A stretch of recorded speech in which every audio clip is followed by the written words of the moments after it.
ஓம் ஸ்ரீ மகாபெரியவா திருவடிகள் சரணம். தீராத துன்பங்கள் அனைத்தும் தீர்ந்து போவதற்கு ஆஞ்சநேயரை எப்படி வழிபட வேண்டும் அப்படிங்கிறத பற்றி தாங்க நம்ம பார்க்க போகிறோம். ராம நாமத்தை மனதார உச்சரித்து முழு மனதோட ஆஞ்சநேயரை வேண்டுபவர்களை அவர் ஒருபோதும் கைவிடுவதில்லைங்க.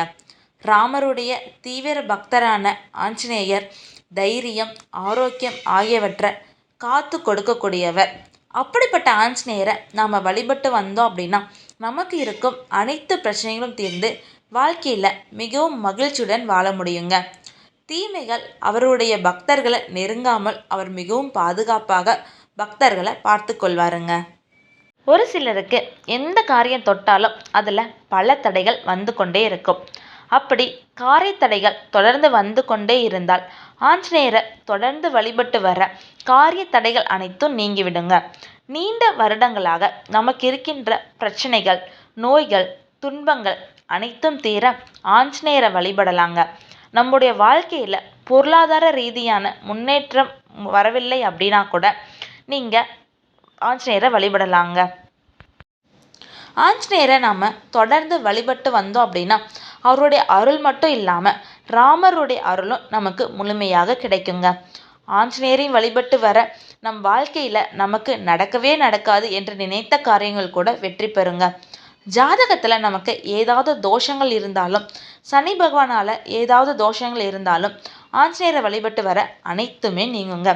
பொதுவாக ஆஞ்சநேயரை சனிக்கிழமைகளை வழிபட்டோம் அப்படின்னா மிகவும் சிறந்தது அப்படின்னு சொல்லிட்டு நிறைய பேர் சொல்லி நம்ம கேள்விப்பட்டிருப்போம். ஆனால் அதே போல் ஆஞ்சநேயரை வியாழக்கிழமைகளிலும் மூல நட்சத்திரத்திலும் வழிபட்டு வருவது மிகவும் சிறந்ததுங்க. அப்படி வழிபட்டு வந்தோம் அப்படின்னா வாழ்க்கையில் உள்ள பிரச்சனைகளை தீர்ப்பதற்கும் சுபகாரிய தடைகள் நீங்குவதற்கும் ஆஞ்சநேயருக்கு வெற்றிலை மாலை சாற்றி வியாழக்கிழமைகளில் வழிபடுவது மிகவும் சிறந்ததுங்க. நீங்கள் வழிபடும் ஆஞ்சநேயர் சிலையின் அளவிற்கு ஏற்றவாறு 11, 21, 27, 54, 108 போன்ற எண்ணிக்கையில் வெற்றிலையை எடுத்து அந்த வெற்றியில் மஞ்சள் குங்குமம் வைத்து மஞ்சள் நிற நூலால் கட்டி மாலையாக செய்து ஆஞ்சநேயருக்கு வியாழக்கிழமை தோறும் தொடர்ந்து 9 வாரங்கள் சாற்றி வர நாம் நினைத்த காரியங்கள் அனைத்தும் நிறைவேறுங்க. வெற்றிலை வெற்றியை தரக்கூடியது.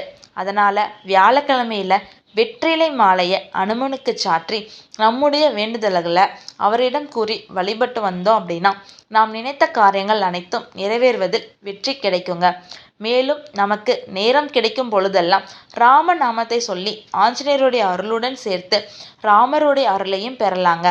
நாம் ராமநாமம் சொன்னாலே போதுங்க, ஆஞ்சநேயர் ஓடோடி வந்து விடுவார்.